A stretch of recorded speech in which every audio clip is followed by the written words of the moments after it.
Hello and welcome to the Sweaty the Farmer and the Game Design. We give our Space Valkyrie the most powerful weapon of them all. The mighty cucumber lightsaber. Whoosh, whoosh. This is episode number 83. Futuristic tragic opera. I am the lone name game as the Sweaty. And I am Lucho the farmer.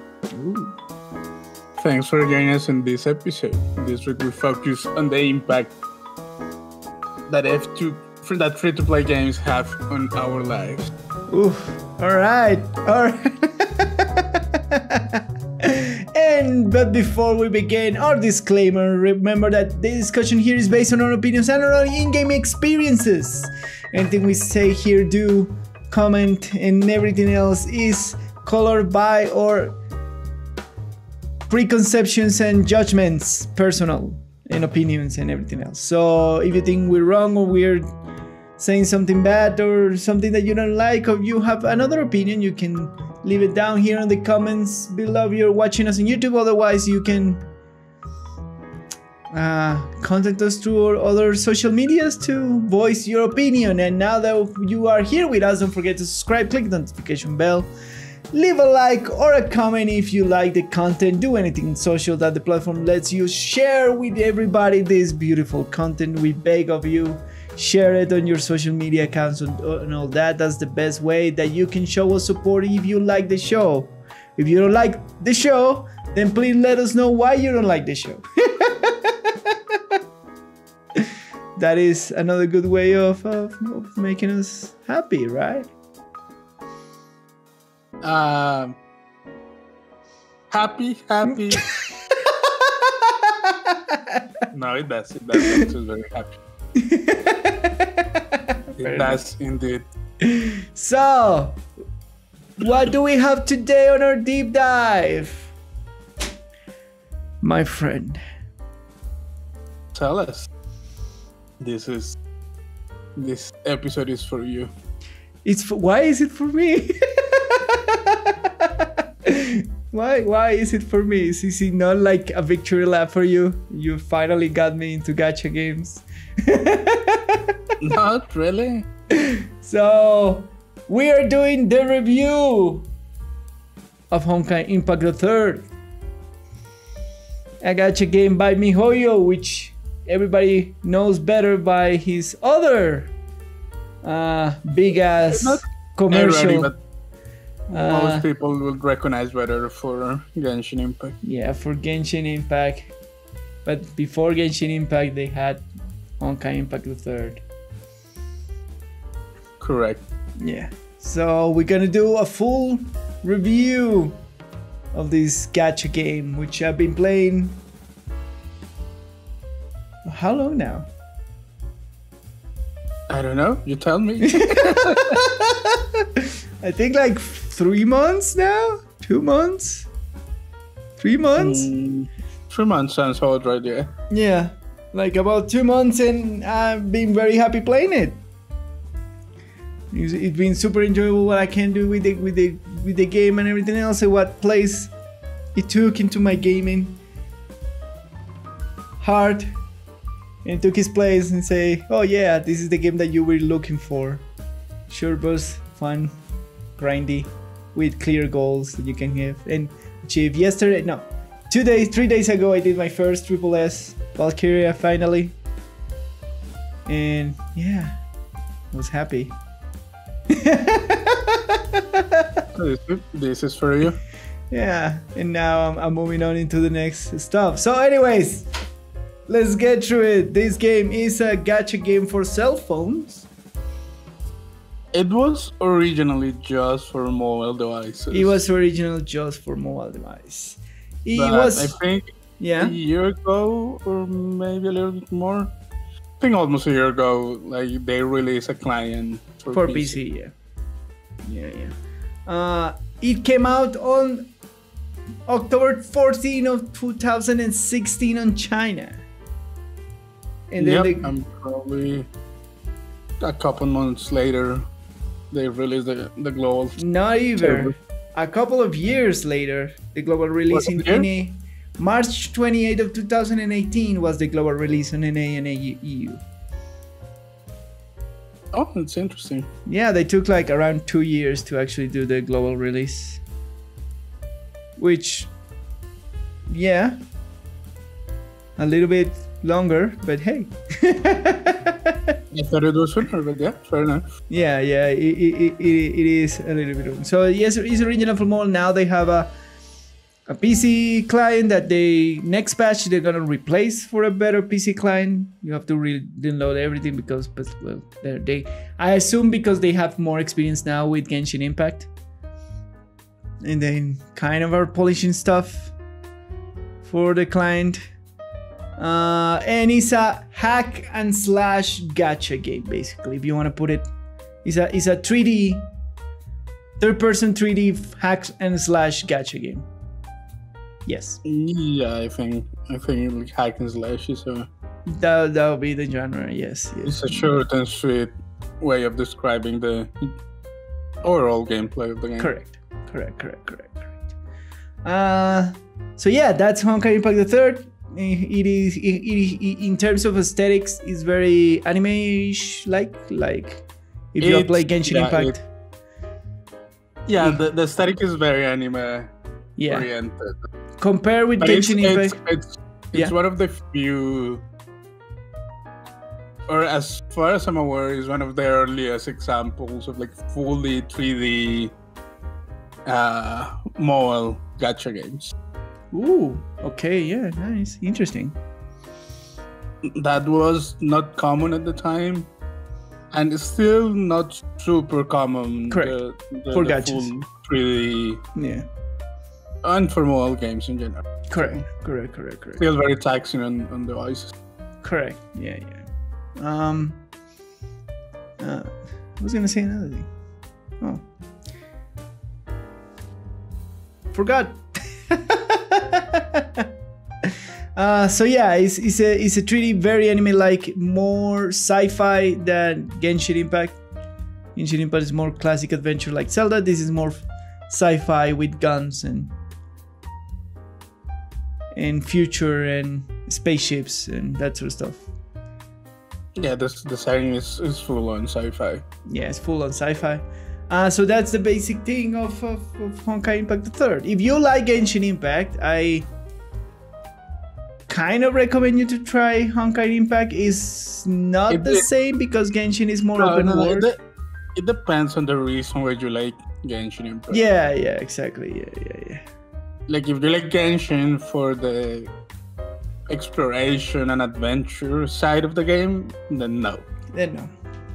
If you like it more for the story RPG and elements and the combat and the aesthetic, yeah, maybe a combat, then probably you'll enjoy Honkai as well. But been playing it both because I played Genshin Impact for like 3 months or so, 4 months.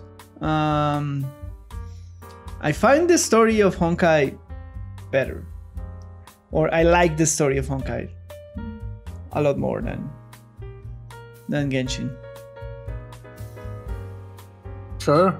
Yeah. So if I was gonna recommend one of those two for the story, I probably feel that Honkai has a more interesting story than Genshin Impact. But hey, that's about it. So let's start with this juicy review. Basic gameplay, my friend. So what it is fabulous about this game, about just like pressing 1 or 2 buttons and sometimes 3. I mean, you should start explaining that it's like an instance based. Yes, so it's not open world. Like it's not open world. Basically live in a hub and you launch missions. So it's an instance based thing. It's an instance based hack and slash. So you launch a mission and then you are in this arena, quote unquote. A space where you fight hordes of enemies or a boss or waves, basically, of enemies. Basically, yeah, it's very hack and slash in that sense. It's so hordes of enemies or bosses or some combination of both. Correct. And how do you fight? You fight with like a basic attack, and then you have heavy attack or ultimate, and then you can swap between two more Valkyries, which are the name for the... Yeah, but you're missing like one of the core pieces of the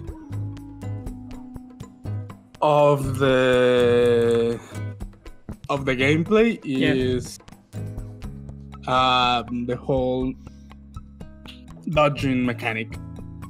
Yes. The dodging is like one of the core pieces of the gameplay, yes. Of the basic gameplay. Yeah. So you have that, which when you dodge correctly, you trigger some abilities from the units, which in this case are called Valkyries for Honkai Impact. Which is the units that you deploy for the hack and slashing stuff. And you apply them in teams of 3 for the most part. Maximum 3, minimum 1, basically. There's some missions that requires you to go full team. There's some missions that just needs 1, and that is it. Yeah. Right? So it's the control, like the basic combat, I guess. Yeah. It's fairly straightforward. Yeah. So you dodge, you hit, you cast ultimates, and you cycle through your Valkyries. There is some QTE or quick time events when if you do correctly a dodge or second part of your combo, you can switch your Valkyries and they will do an attack when they are being switched, or cause an effect when they're being switched in this prompt, right? Yeah, they have different triggers. And some of them have to do with switching, some of them have to do with combos, with applying a status to DCing enemies. Each like different units have different triggers for their quick time events, and a huge part of the gameplay revolves around about being aware of that and triggering those quick time events and how to combine your team and what team has synergy with that. And on top of that, you have a kind of rock paper scissors elements style of combat, which you kind of can ignore for a while. I mean, the game will teach you like the basic rock paper scissors mechanic. Yeah. Each unit has an element assigned to it, I guess, or a type. A type, yes, a type. Yeah. And it's just a basic rock paper scissors system. Yeah. You cannot ignore it at higher levels. It plays a bigger role. Yeah, higher levels. But for sure, for a good portion of the game. Yeah. At higher levels is definitely very important. So you have like mecha, what is it? Psychic. Mecha, psychic, and biological. What? Biological. And biological. There you go. Yeah, mecha, psychic, and biological. Those are the 3 things, and some of the enemies can be mecha, psychic, or biological, and you can counter them with the corrective stuff. And then after that, they put an extra. By now, they put 2 extra stuff, which are outside. There's just 1 extra. No, now it's in the one with they're introducing in dispatch the core thingy. What core thingy? That's now a type. The one that you kill an unit and then it drops kind of like a core and then you attack that. Is that a type? Yeah, that's a new type. Is that are you 100% sure that's I'm 100% sure that it's a new type.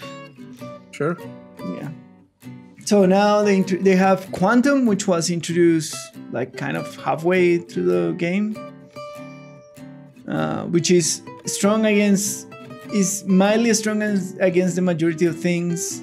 No, that's not true. It's neutral against. It's neutral. It's neutral against the majority of things. Yeah. And now they introduced the new type, which is like Puppet or something like that. It has a weird name, which is supposed to be like the counter to Quantum. And anyways, they've been trying to mix it up in this, trying to get out of this rock paper scissors stuff, in trying to introduce new types into the game. But the basic things is the rock paper scissors. So I can make an biological type, and you counter by doing combinations of the type of your Valkyries. And on top of that, the Valkyries have a type of damage, which can be physical, lightning, ice, and fire. Yep. Yeah, and the majority of Valkyries makes some of the majority of Valkyries have mixed types, so they are physical and ice, physical and fire, physical and electrical, and they're pure physical Valkyries. So if you want to reinforce that, and there's some Valkyries that would just do fire damage or just ice damage. So yeah, you have that on top of the rock paper scissors stuff for things of your damage. So you have elemental damage and physical damage, all types of elemental damage, and of course they have their effects: ice freezes, fire burns, and thunder stuns.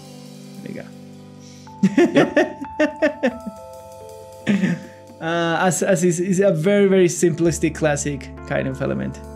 It's very straightforward. Yeah, very straightforward. And on top of that, you have what is the things that you can activate? There's a word for that. Things that you can activate. Yeah. I have no idea what you're talking about. Like the weapon actives and the elf that you can get to activate in the fights. Skills? What? Skills? Yeah, kind of skills, but they're not skills per se, because there are some. They are skills. Well, yeah, there you go. Skills. I mean, you're just saying the weapons have skills. Yes, they do. Yeah, the weapons have things that you can activate, skills that you can activate in combat, as same as you have. After a certain level, you get an elf companion that you can activate too. Has a skill which makes an attack, and that's the gameplay. But for the most part, you are hitting basic attacks with one button, and then all the other things revolve around that. The QT, the dodge. So is the important, what I'm getting to is like the most meaty part of this gameplay is the basic attack and the dodge and the movement. Those are the core parts of the gameplay, as we said before. Those are the core parts of the game. Which I find very, very interesting. And it makes a lot of sense to be like this product focused by mobile, because you want to do the basic gameplay, the most simplistic thing that you can. But what surprised me is even with this simplistic gameplay, I find it very entertaining to play the game, because you will think that you're just spamming two buttons. And I mean, if you like hack and slash kind of things, you like it. You don't. Yes, correct. And it's very visually satisfying. Like the feedback when you are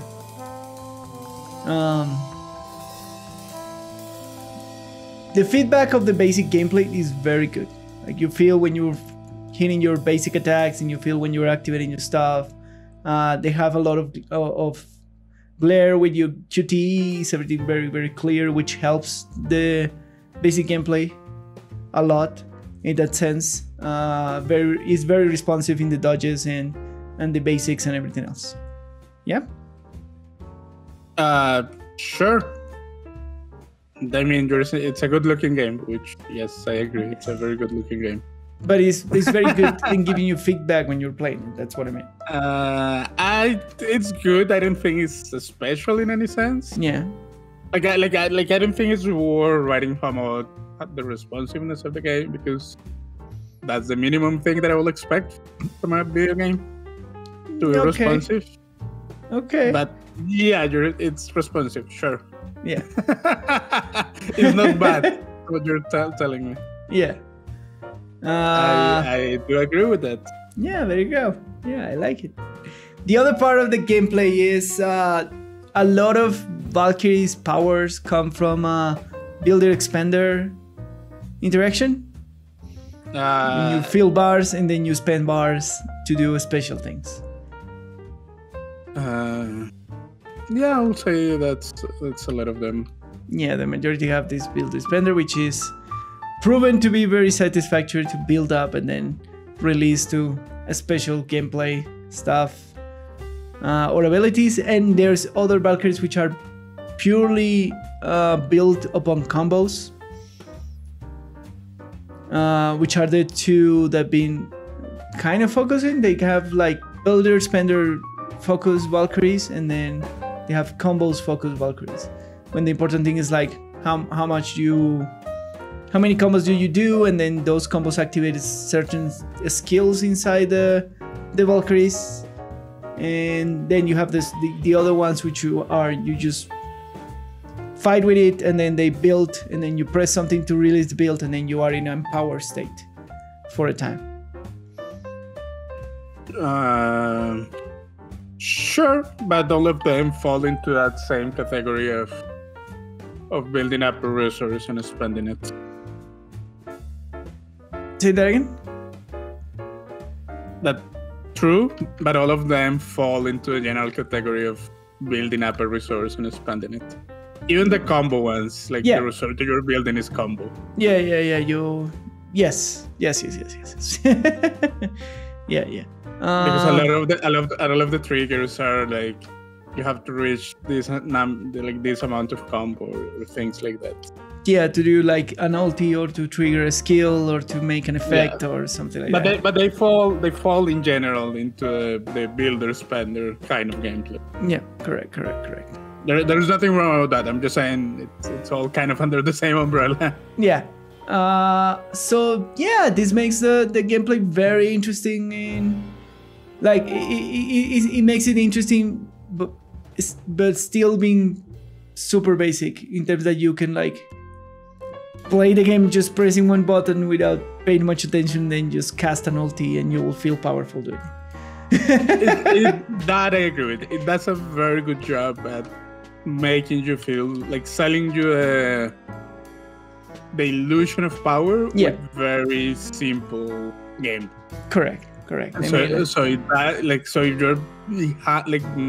If you're following that power fantasy kind of feeling, the game does a very good job. Like delivers fairly well on that front. Absolutely. That I agree with. And but again, it's very hack and slashy. That's definitely not for everyone. Not for You have to like hack and slash. But yeah, they sell you very well on the power fantasy, make you feel powerful even if the gameplay is super basic, and even if you are not doing everything that you should, like maximize the power of your character or your Valkyrie you're using in that. That's the beauty of it, isn't it? Yeah, I agree. It's a great thing, right? It's a very, very cool thing that the game does. Giving you that power fantasy, even if you're not expert or to like triggering all the things that the Valkyrie can trigger or something like that. You can put it in some shape, way, form, right? Yep. Yeah. No. Like being able to sell the power fantasy at an early stage for you kind of don't know what you're doing and you're kind of just rolling your face over the controls. Yeah. It helps to keep people playing around because it feels good to use the basic attacks and the basic ultimates and the combos. Does that feel good at a basic level? Absolutely. That helps a lot with that initial impression. Yes. That generates a lot of retention. Yes. A lot of retention. So yeah, I like it. I like a lot the basic gameplay. It's very satisfying. Yeah. So again, if you like hack and slash style game, this gameplay is very good in selling you the power fantasy, in giving you like deepness if you want to explore more the game and how the Valkyries actually function and trigger other things. If you are in that, it has more deepness than what you're describing, but yes, keep in mind that we're just describing like the basic controls and the basic gameplay of the game. Yeah, to be fair. Correct. So yeah, very good gameplay, I would say. Right? Very good basic gameplay. At a basic level is satisfying enough to keep you, for the most part, coming back and keep you entertained. Absolutely. So big thumbs up there for Impact. All right, now that we have a very interesting basic gameplay that will sell you on the experience when you play it, how about the new player experience? Tell me you about it, because I had mine a long time ago and I don't remember how it was. It was good. I really like it. It was it's funny because I would say like everything is easy. Of course, there is one point they try not to be. I admire because they try not to be super overwhelming with you, even if the game gives you a lot of options when you start, right?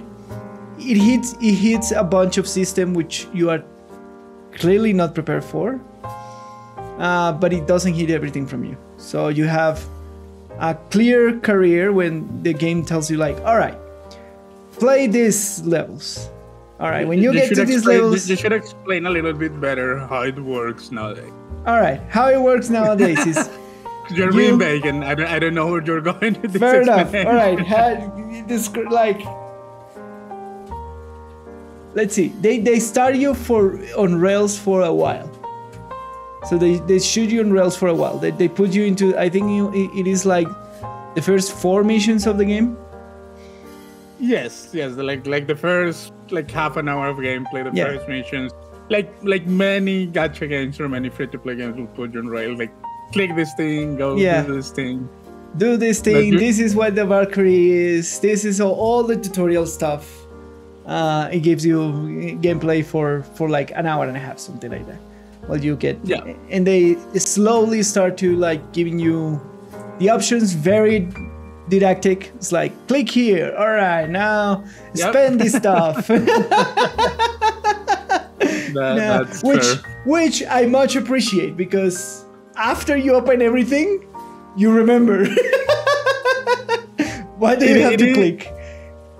It is a very successful strategy. Yeah. If you are paying attention, because it can also have that problem of you can just click the screen or do the thing and not pay much attention. Yes. And if you don't, like, you won't get anything of the things that they're trying to teach you. But I feel like in the case of Honkai is space enough that it keeps your attention. What I mean is like they put you on a mission, right? They teach you like, oh, you have to click this and this is your ultimate and that's it, right? I agree and disagree with that, because again, you can just completely ignore that. Well, yeah. It is not a fault of the game. It is a fault of that system in general. Yeah. I don't know. It's that when you implement like tutorial that is completely on a completely fixed path that like you have to click this button or you won't advance. Yeah. That makes that the player like if the player is not paying attention, it's very easy to ignore. Yeah. So it's like if the player is paying attention, is very good at showing things. Correct. Yeah. But if But if the player is not paying attention, then it does a very poor job at actually showcasing, like in a useful manner, the system. Fair enough. And I'm just saying, it's not a fault of the game itself. It's an inherent fault of the system overall. Like.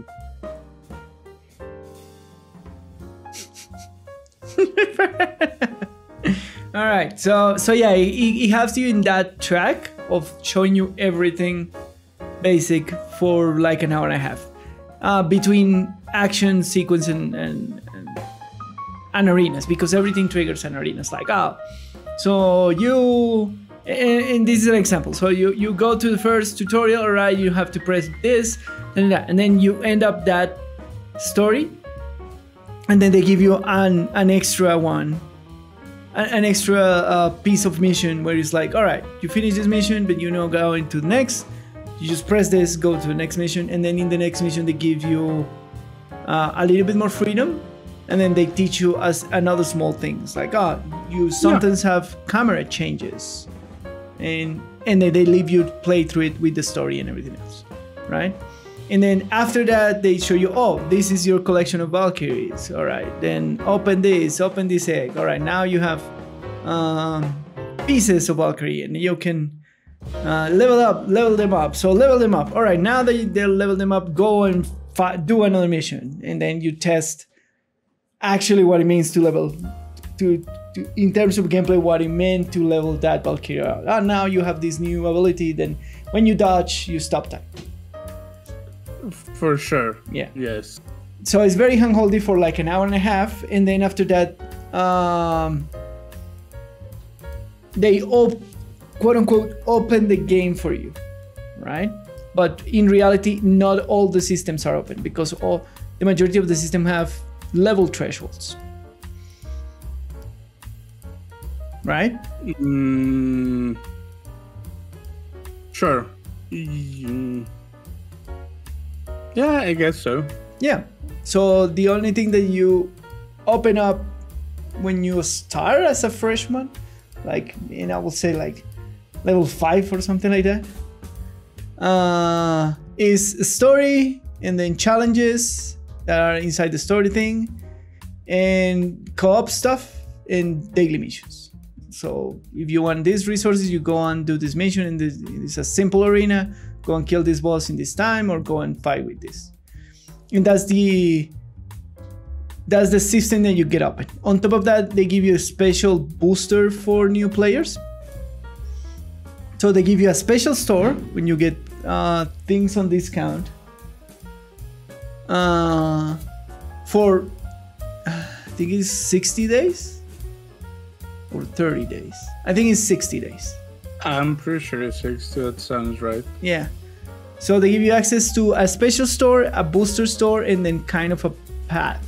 So they give you this event just for, or like this track list of stuff to do just for new players, which give you very good rewards. Fragments to level up your stuff, resources like gold and mithril to start building your resource pool, free pools for Valkyries, and everything else. So that's what you get in a free newsfeed. You get a special store for 60 days when you can buy a lot of things and resources in a discount. You get a track list of missions that give you very good rewards if you make them, and they kind of advance and make sense while you go through the levels. They give you a bunch of level boosters to kind of boost you through your way. And that's it. And that's what's special for the new player experience. And they give you free Valkyries on that. So they give you Valkyries on those tracks. Sure. Yeah. But they're very, like, once you get to max level and you see what you got in that new player experience, I see that it's very good to get you to level, to get you to that normal playing experience in Honkai Impact. The tracks are very good. They give you very good rewards. They're very easy to accomplish. if you are playing the game normally. If you're consistent. Yeah, because if you daily log in to play the game for like an hour, 2 hours, you will get 90% of what the new player track is giving you. Which sounds reasonable. Yeah, which is reasonable a lot. And if you interact with the store, with the special new player store, you will get much better stuff. You will get to a point when you are happy with your account, even if you're not spending anything. I will say that for the new player experience. And then you can do all the majority of the activities in the game.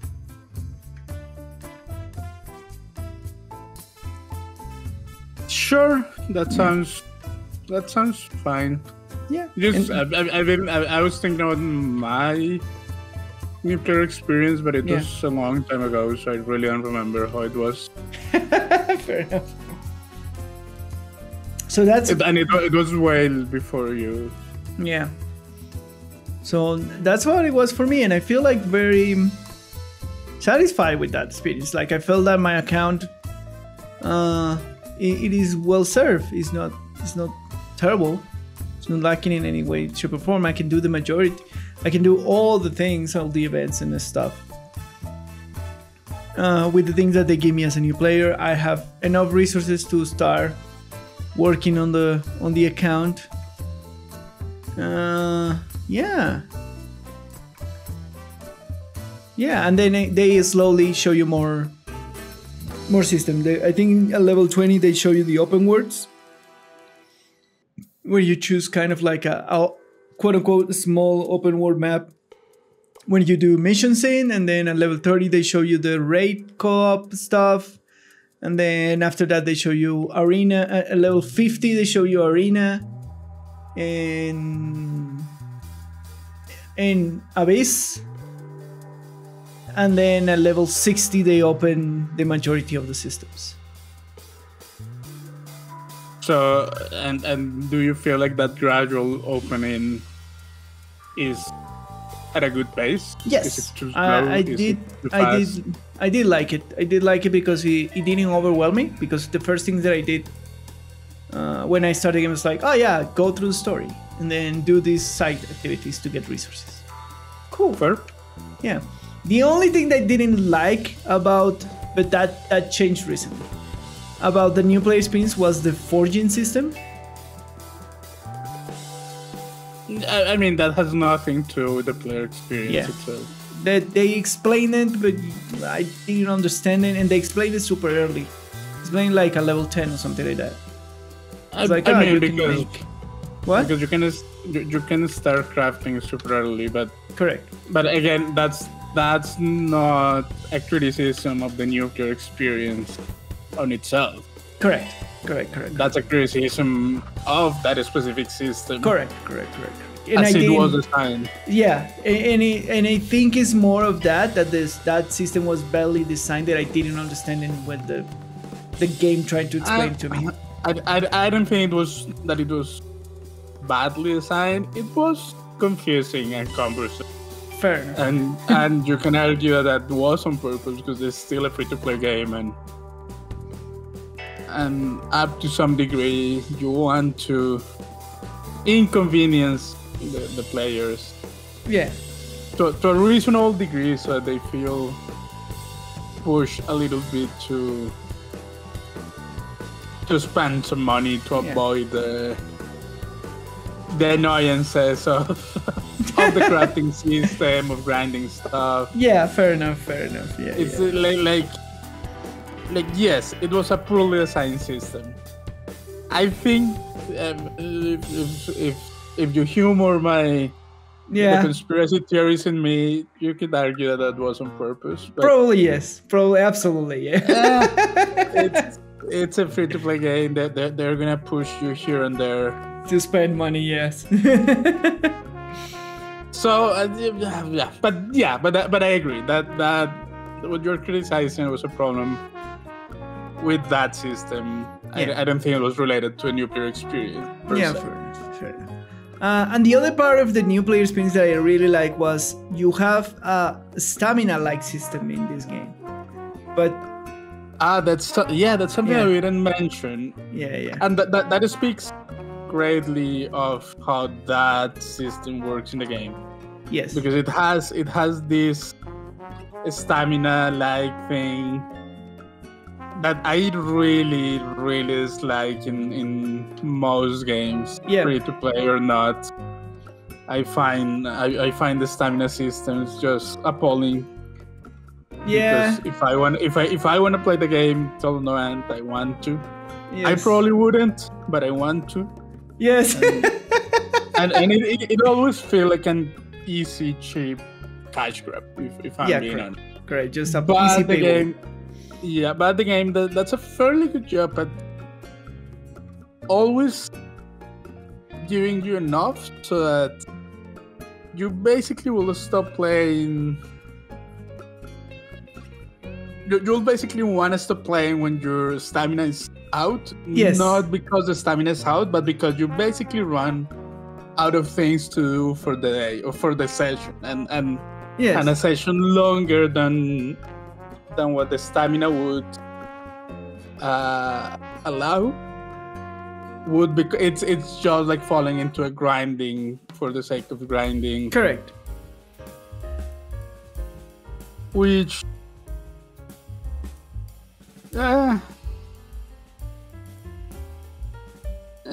which will go in detriment. Like I feel like the energy refreshing and the energy spending rate is just good enough. Yeah. But I will say that feels that way now. When I started playing, it felt way more restrictive, and I feel like they have changed either the rate at which you gain stamina or the cost of the activity. Now, if I understand it, they changed some prices on the stamina on activities, and some activities you don't need stamina at all. Right? They did change something at some point. Yeah, they changed a bunch of things. Right. But it felt way more restrictive when you start playing. But yeah, I agree very much with what you were saying. Yeah. I didn't, like, me as a new player, I didn't feel like that in any point, because I think they realized that was detrimental for the player at some point. Right? This game is old. It's like 6 years, it's 5 years old, something like that. So I think they learned that a lot of players will like to. Yeah, you can have your stamina system because of stuff and like pushes, and you cannot let your player in a free-to-play game that grind infinitely. But it's important to be flexible about that, and if the player wants to play a little bit more, they should be allowed to do it, and in some shape, way, or form.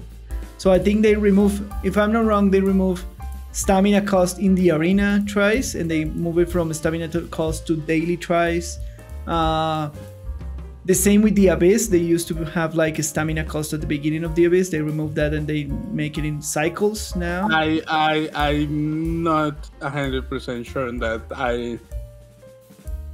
I could not confirm, not deny that information specifically, but they for sure change something at some point. And they have events when you don't need a stamina at all. You just have like something else, like a number of tries or a number of resources to fill up inside the contain event.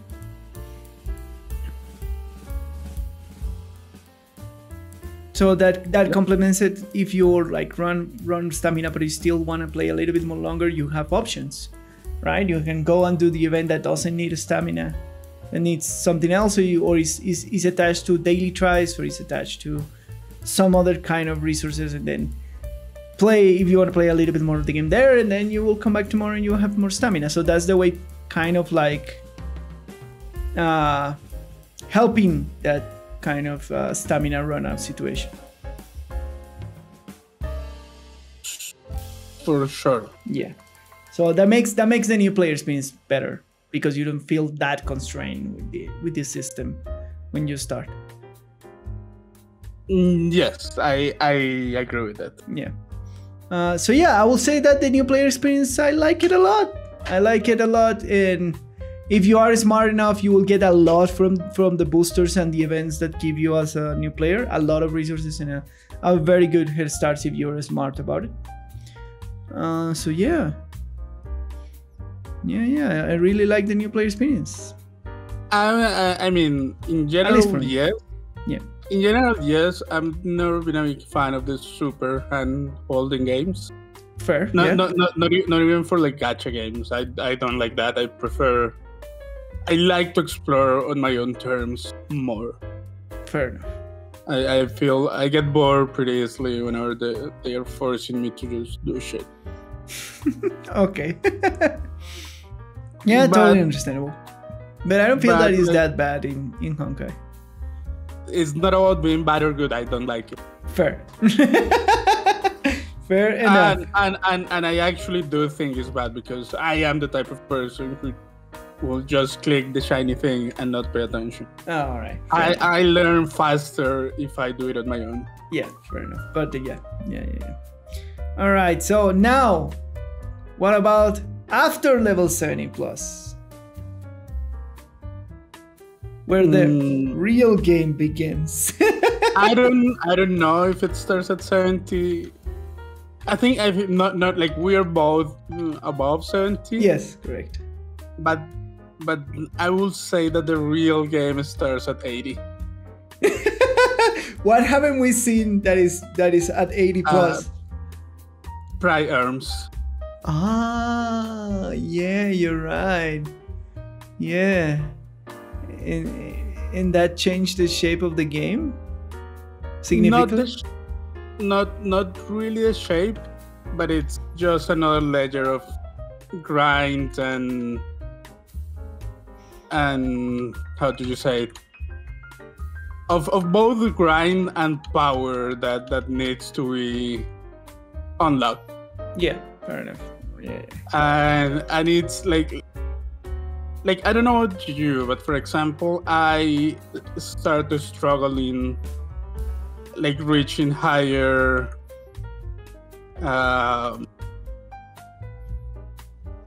scores on some of the competitive activities. In Abyss and Arena, yeah. In Abyss and Arena, whatever they're called. We haven't talked about those in detail, I'm not giving the names to not confuse anyone. Yes. But I know that at 80 plus is where the real players live. Like oh my god! So you get a smackdown. The people who invest like not only money but like real time and like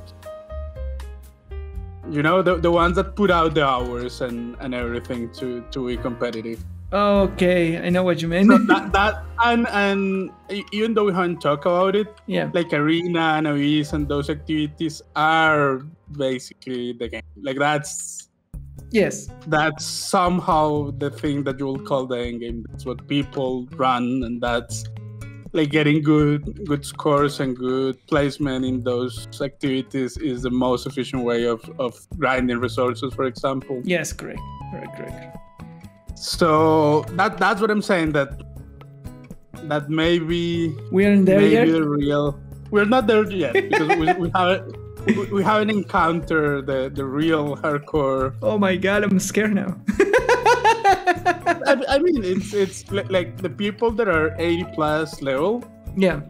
Are definitely ones that have like at that point have multiple full gear teams, like with different compositions, like a physical team, different elemental teams, different physical teams. Like teams that like you have to start thinking at those difficulties about designing compositions specific for bosses. Yes. Designing compositions specific for like not ad clearing, but like the more mob-like encounters. Correct. And we are not there yet. It's fine. It's fine. All right, but that's all I'm saying. That yes. Yes. My point only is that what I will give you is that for sure at 70 plus is where most of like the whole game is open. What we're missing is just like the last layer of power up. Correct. Which is a huge grind, but it's not fundamentally different in any shape or form. While at 70, we for sure have unlocked all the things that will change the gameplay in a reasonable manner, I guess. Correct. So yeah, yeah. How do you feel about the slow? Because they clearly slow you down on the leveling process once you reach 70. Like getting from 0 to 70 is super fast. Yes, correct.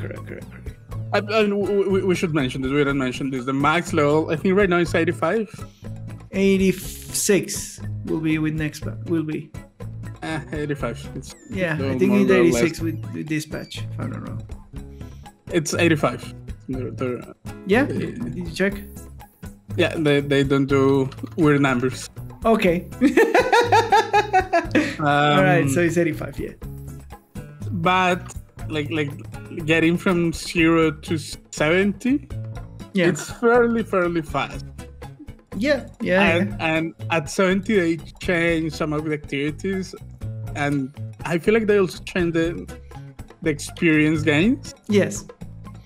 Because the leveling from that point onwards, it's very, very slow. Yes, I will agree. On purpose.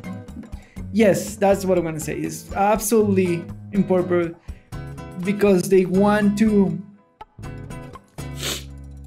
give you the time to build your account. I don't know if that is the reason. To get 80. What do you think is the purpose? Very generous of you to assume that. What do you think is the reason then?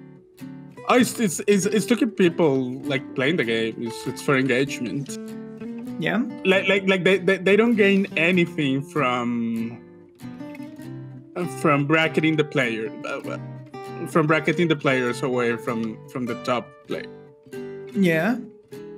Like they don't gain anything. I think it's designed solely for the purpose of basically slowing down the game so that you have to invest more time in the game.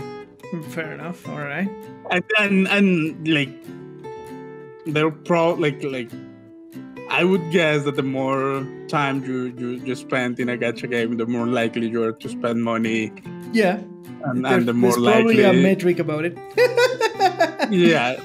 So I'm pretty sure they do it to boost those numbers. Yeah. More than for the goodness of their hearts of like. Fair enough. Like giving you time. Because again. All right. That's a like what you said is a very generous assumption. Yes. Absolutely. Which, for as good as the game is, still very predatory place. Yes. So we're still talking about a gacha game, and like we are honest to God players, and we know what are we playing, and we know the majority of the trappings, the techniques for getting you into spend money. So we're very careful when we are engaging with this kind of product, but that doesn't mean that the game actively uses that to get you to spend money, right?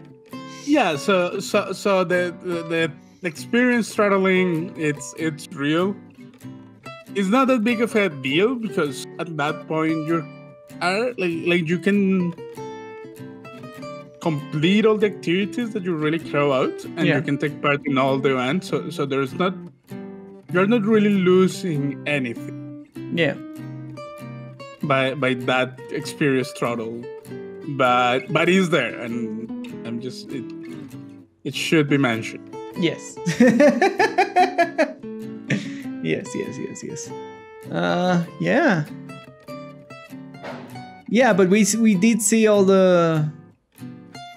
You do see, and now I find that these activities after level 70 are definitely a little bit more challenging. Yeah, that's because what the game does for these end game activities, Arena and Abyss, is that they bracket players by level. Yeah. So it like, I guess we should explain how they work. Yeah. So daily routines and events and activities, everything in the game. So how does that work? You have daily.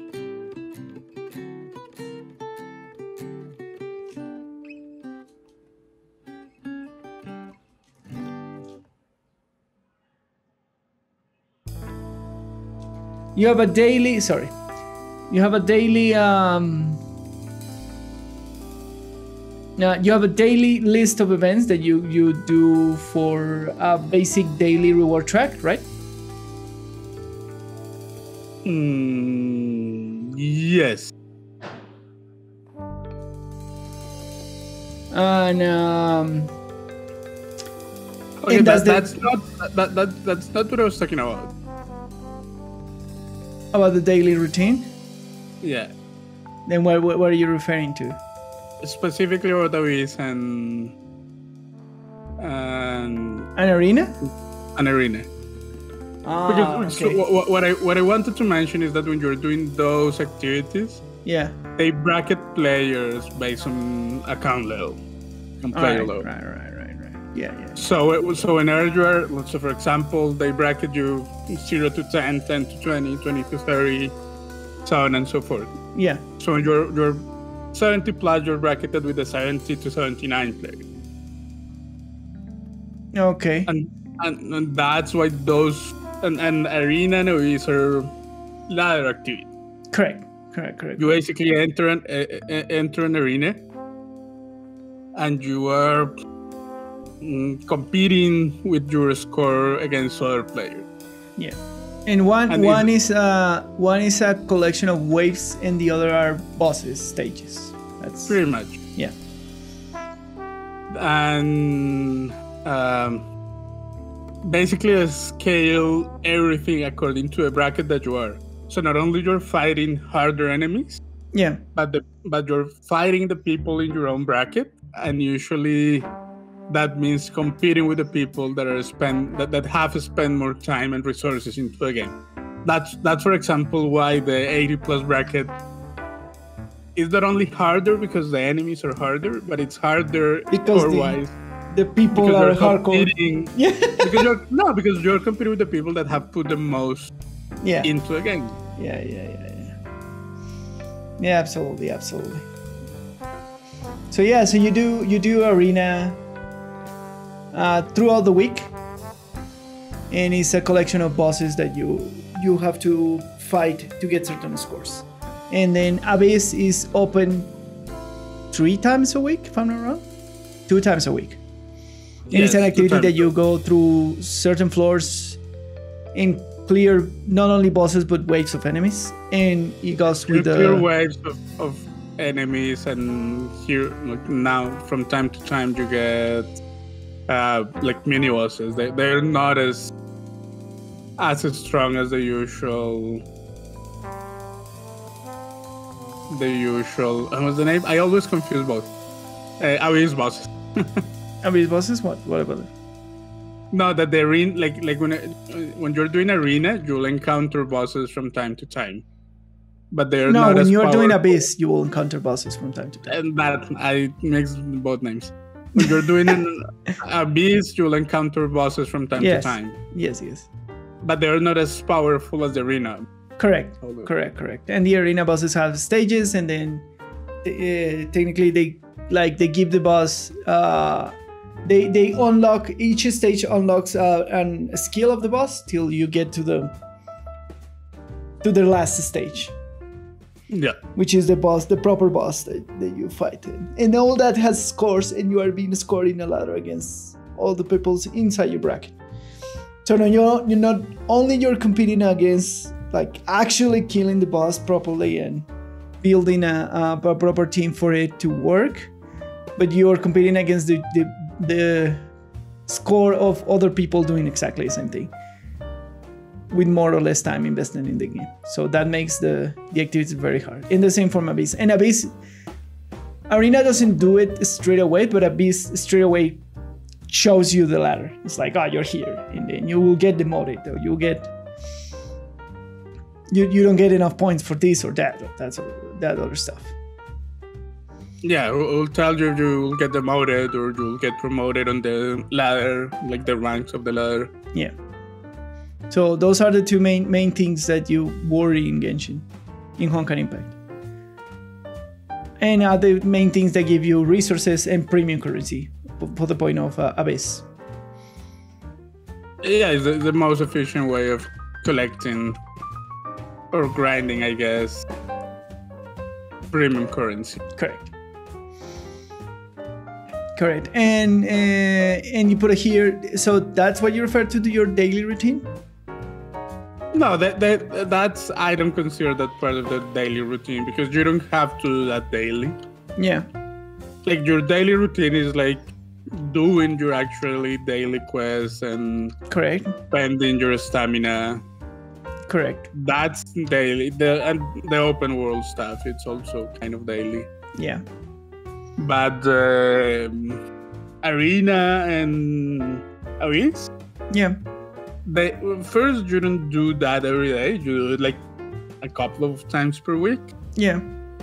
And you usually only do it when you are prepared to do it. It's not like it's open for a couple of days.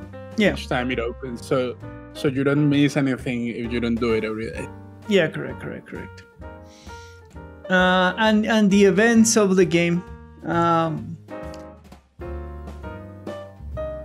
Do you consider the cooperate an event-like thing? No, the raid is just a weekly thing too. No, weekly thing. All right, yeah, fair enough. I mean, events are all the things that come and go. Yeah. Do you like the majority of events that you have seen? I mean, most of them are kind of forgettable, if I'm being honest. Yeah. But I know you're a bigger fan of the events than me. All right, fair enough. Yeah. I do like more the events of the roguelike stuff. Even the ones that I just simply go in and click stuff and put stuff to do, and the web ones are too. I don't know. I do like the events of this game for reasons that I cannot express you. Well, but that's the point of this. Really. Yeah, that's the point of it. Let's try to put it in words. I think it is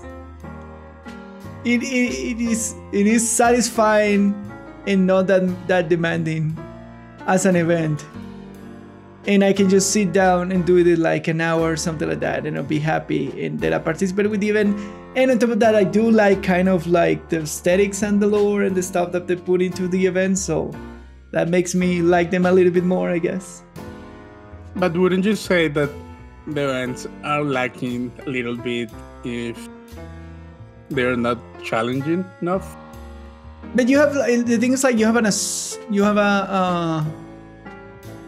variety of events, challenging and non-challenging. If you think about the roguelike, doing it like a fool is kind of difficult. It's kind of difficult, but still pretty chill. Yes. Like you buy a couple of upgrades, like after doing it a couple of times, and then it becomes fairly easy. Like it depends. The thing is, like the game has challenges stuff. If you want to do the challenges and that sort of stuff, that is hard to do, and that has very good rewards behind. Yeah, sure, but that's not part. Like it is part of the event, but it's not what the event is like. Yeah, so do you want like an event that is very hard to do or something? What is your point here? Because I feel like I do like the events because it has different kinds of stuff on it. Like they have RPG stuff, roguelike. But just having different stuff is not enough to make it good, in my opinion. All right. Like they should be. If I can complete them without problem, they're probably not good enough. If you can complete them with a problem. So if you can complete them just by investing the time, they're not good enough. Yeah. All right. Because that's, for example, what I like about Girls from Line Event. Yeah. That like the events have stages, but they always have like a competitive stage. Yeah. That I do very poorly on. Like for as much time as I have invested in the game, I do very poorly. And the people who do really good are the ones that are like super hardcore into a game. And I appreciate that a lot because it's a thing that I have on my eyesight that I say, okay, that's the cool thing at the end of the road. When the events are too easy, I'm just like, okay, I can complete it.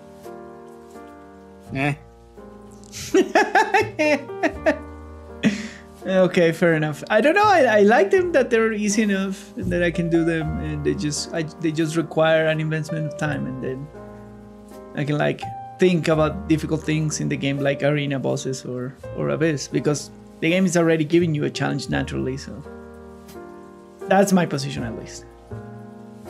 Yeah, but an event should feel more meaningful. Because it's an event. Okay, I don't know. I feel satisfied with the events. I don't know if maybe I'm easy to satisfy. One thing is being satisfied. Another thing is being like something that you will remember. All right. Yeah. Of course. Yeah. Because I have taken part in many events in Honkai. I don't remember most of them. They've been forgettable to me. Yeah. Which kind of defeats the purpose of being eventful. Fair enough. I see your point. Yeah. While, for example, a lot of the events in Girls Online, they are hard and challenging, and I struggle completing some, even some of the quote unquote basic parts of the event. And like I then spent a lot of time reshaping my teams, changing my strategies, doing research, like trying to figure out what I'm doing wrong. And then I remember those events more. They like as events, they become more meaningful to me as a player. Which is what I think an event should strive to be. To be like a lot more significant. I don't know. I've liked the ones that are to be more eventful. So it's an event. It's gonna come once in a time, or maybe they will revamp it and they will bring it in the future. Yeah. But it's something that you will remember. All right, I see what that's what I think the event should achieve. Otherwise, it's just a thing that happens once, and it's like, yeah. Do you remember the thing? He's like, no, I don't. What about did the event with the open worlds? Do you find those significantly enough? Not really.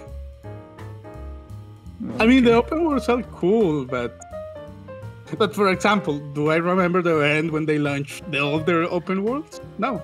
I was there for those. You were there for those, huh? Okay. Yeah. I don't remember. Are the open worlds interesting? Yeah, for sure. But as a piece of a game now, but I don't remember the events. I don't remember the rewards. Okay. That's kind of my point. Okay. I don't know. I like them. I'm not. You have the right to like them. I'm not saying you shouldn't. All right. I'm just giving you my perspective. So you think they like the impact that they should have? They should have more impact when they come around. They should feel more eventful. Fair enough. Yeah, that's a valid criticism. Like for example, I have told you many times when we were talking about things that there's this major event going on in Girls Online. Yeah, you told me about like, this is, and I'm grinding it in blah blah, yeah.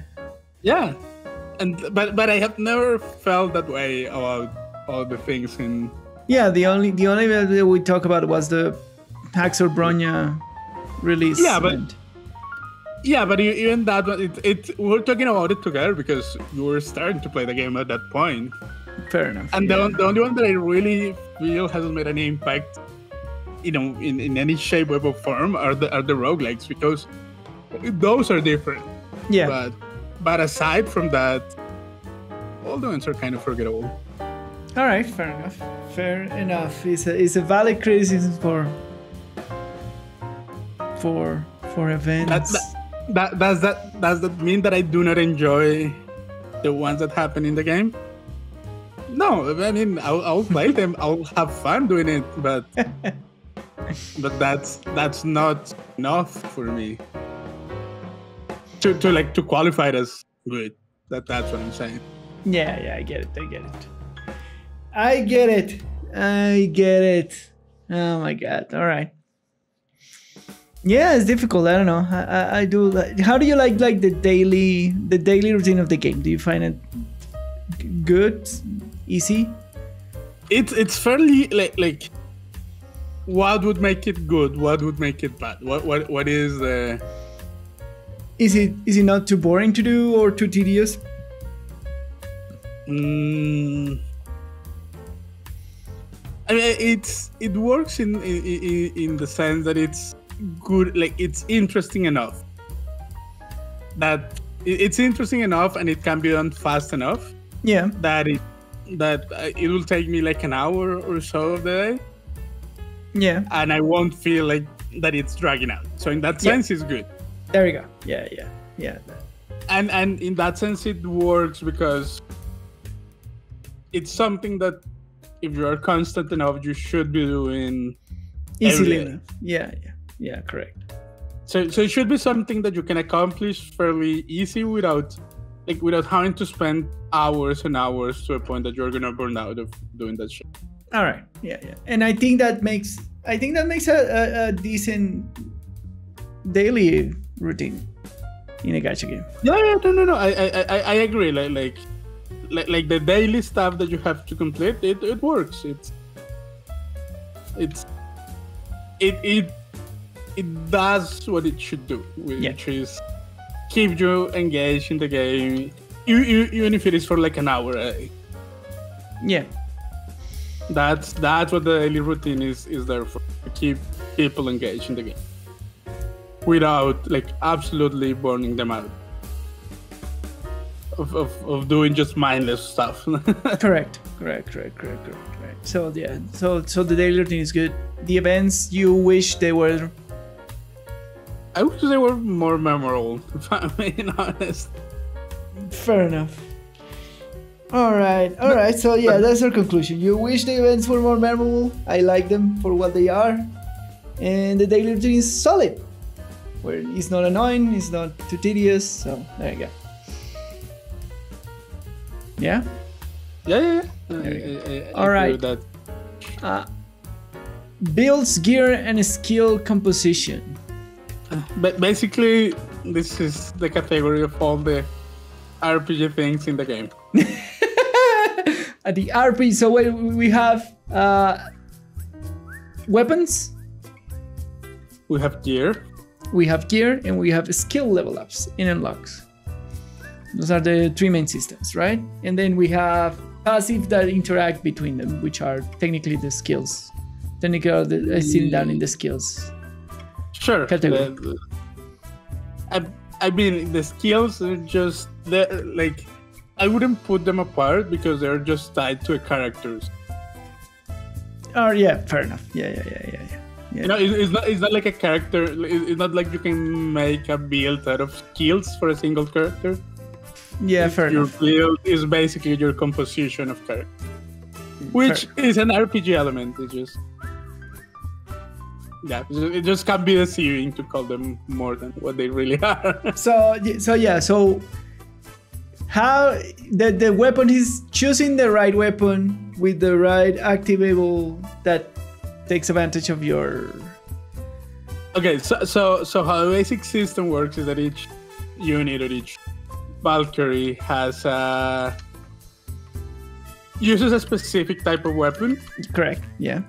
Each Valkyrie has its own set of skills or abilities or whatever they call them. Correct. All of them have a passive. All of them have a quick time event. Correct. That has some activating condition. Correct. And basically, building the build system is choosing your gear, which each Valkyrie can equip 3 pieces of gear, which are called stigmatas, which is 3 have a pieces. name, but they're just gear. Yeah, there are 3. They have 3 slots of gear, basically. They have 3 slots of gear. So basically, the build is choosing a weapon, choosing gear, and choosing which combination of units do you want to take in your team. Correct. That's the basic. That's a super basic. The weapons have activable skills. Sometimes they don't. Sometimes they have a passive skill. Sometimes they have an active skill. Right? Yeah. And the gear have passive stats like attack, defense, and those sort of stuff. And then they have affixes. And then which are random. Yeah, which are random. And then they have combination skills, so like set skills. Yes. So if you have 2 of the same type of gear, then you get this skill that could be passive or could require an activation. And if you have the three of the same type of gear, then you have a bigger activation. It has set bonuses. It has set bonuses. There you go. Yeah. Yeah. So they have the gears have set bonuses, and then you can match and make. And there's some set bonuses who are better for supports, and there's some that are better for elemental damage and physical damage and that sort of stuff. All the shebang of gear. And those are the 3 axes of power in your Valkyrie. Leveling up to get more skills, getting better gear or stigmatas, and then get the correct weapon for what you're trying to do with the Valkyrie. So that's kind of the RPG systems. How do you find it? Is it good enough? Is not good enough? Is just is not is fine?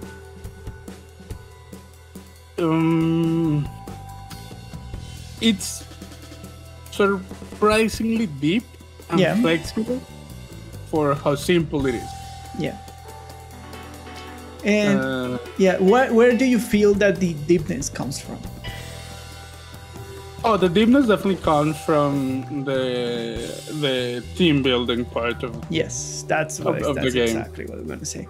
It's very interesting that the deepness comes from that axis, that the combination of like certain gear pieces with the activation, the skills of your Valkyries combine to make a Valkyrie very powerful, to support a Valkyrie in certain ways, or to give them certain advantages, or to accentuate types of damages, which is the other surprise stuff, or to make them activate the skills passive that benefits other types of Valkyries. That is the interesting deep part of it, of how the skills and the gear combine with your team.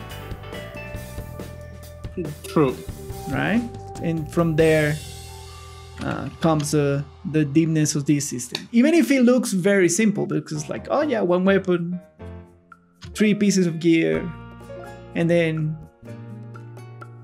how much does I have? Like 8 trees of skills? The passive, the QTE, and then defensive, and the basic attack ultimate.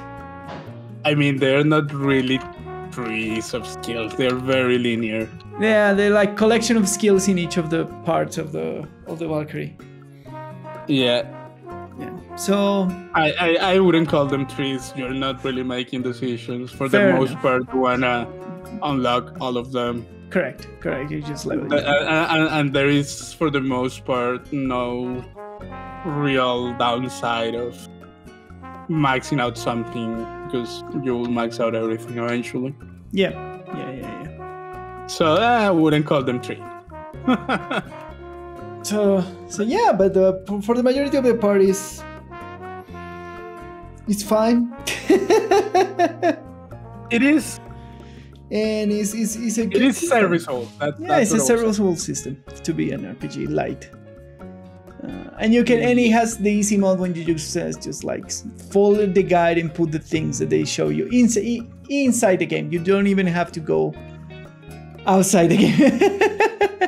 That's one very positive thing that the game does, is that it gives you like somehow suggestions for different levels. Like it gives you like an economic suggestion, which basically means something that it's fairly free-to-play friendly.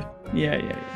And it gives you other suggestions that vary on free-to-play friendliness and like potential.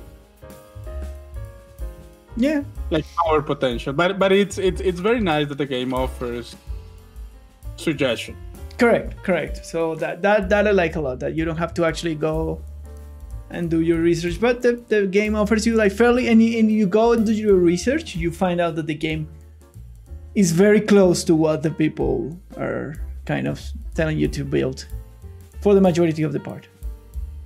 Yeah, that's fair. Yeah. So it's a very serviceable system of building and gearing and that sort of stuff. Is not the revolution of the world. The only bad thing is like the forging of the stigmatas was something really cryptic, but they kind of fixed that with the new revamp that they did recently.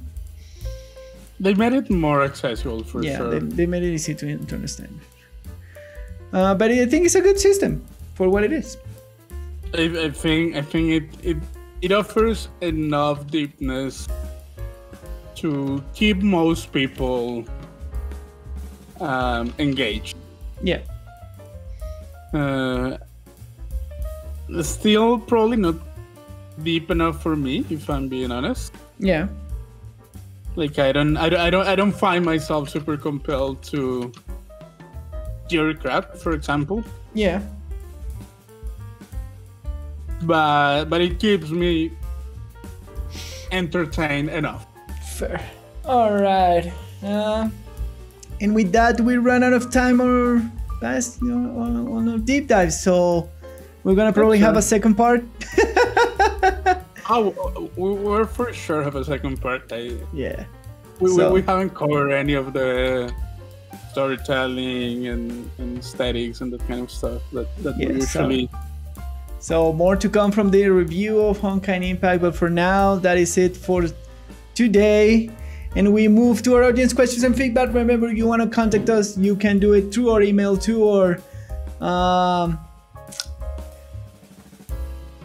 our comments in YouTube if you're watching us on YouTube, or whatever place that you feel that you can contact us, direct messages, or any way, shape, or form that you can do it. Put your burning questions and we will answer this here. So our first question of the week is, how do developers monetize a game when the game is kind of old and is only being hardcore speedrun?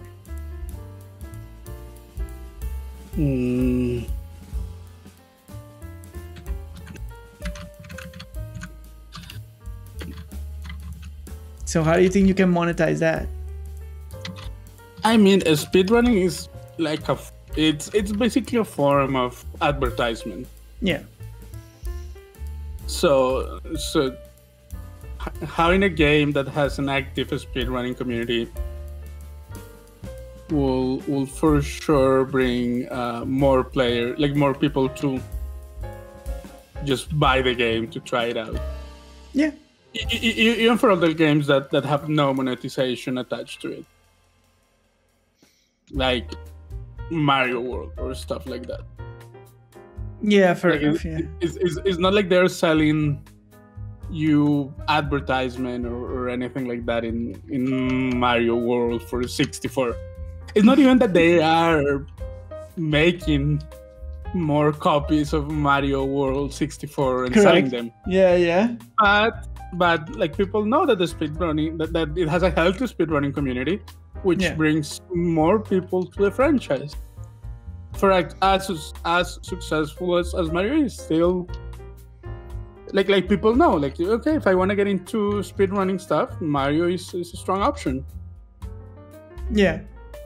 Same thing, like games, for example, like Tetris or Tetris 99 or stuff like that. It's not like they're actively selling you something, but just the traction and the fact that it has a competitive scene that most of the time is completely unrelated or separated from the developer itself. It's just that good marketing. Yeah, it is just good marketing. It's good marketing in the sense that if someone is thinking, okay, I want to get into a game where I can pour my time into, like I said, but for that is a speedrunning game with a healthy community. Yeah, with a healthy community. Yeah. Those are very lasting, long-living games. Yeah. Where you know is like the game is not gonna disappear anytime soon. Yeah. So the only way to monetize is just taking advantage of the advertising being generated by it. You make it sound like it's a small thing, but like that type of advertisement makes a lot of money. Yes, absolutely. I agree with you. All right. And our second question of the week is, what game will you guys wish to remake? If you can pick any game. Need for Speed Most Wanted 2006. Lucho insists. He wants the Need for Speed Most Wanted remake 2021. You cannot play the old game anymore. Would you want to like remake in the new Need for Speed engine with the same story and the same cutscenes and everything else, but in the new Need for Speed engine? As long as the gameplay is the same, I don't mind the Code of Pain that much. All right. So you just want it as it is. Yeah. Fair enough. What game will I like to remake? Let me see.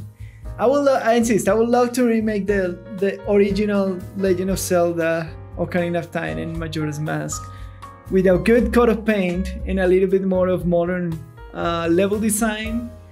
I will tweak some levels here and there. That's not a good idea, dude. All right, I just want a new coat of paint in Majora's Mask and Ocarina of Time. Okay, but one thing is a new coat of paint. Yeah. Which, fair enough. Another thing is like level redesign. Yeah. Because like one of the most beloved aspects of Ocarina of Time or those of the games, Majora's Mask, are, for example, the dungeon design. Yeah, fair enough. Like the temple design.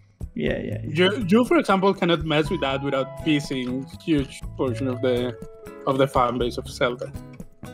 All right, so I just want a new coat of paint in those games. I'm not.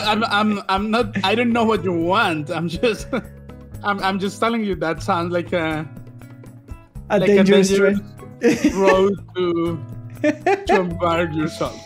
Fair enough.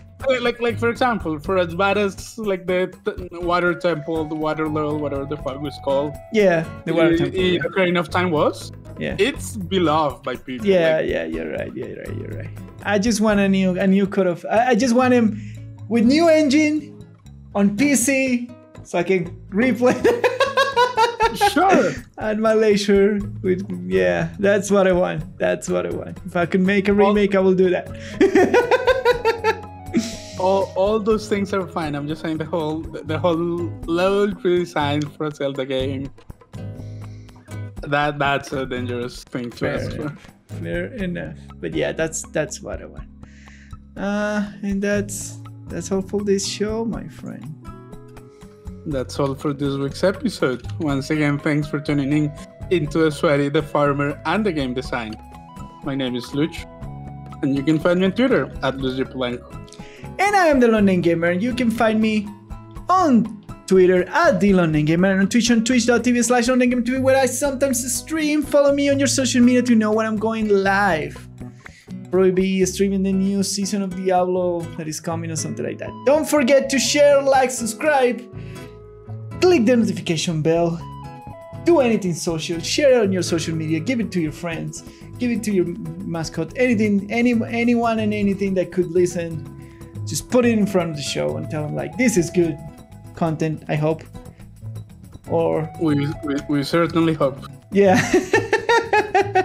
So yeah, with that said and done, thanks for coming to The Sweaty the Farmer and the Game Design. See you next time. Bye.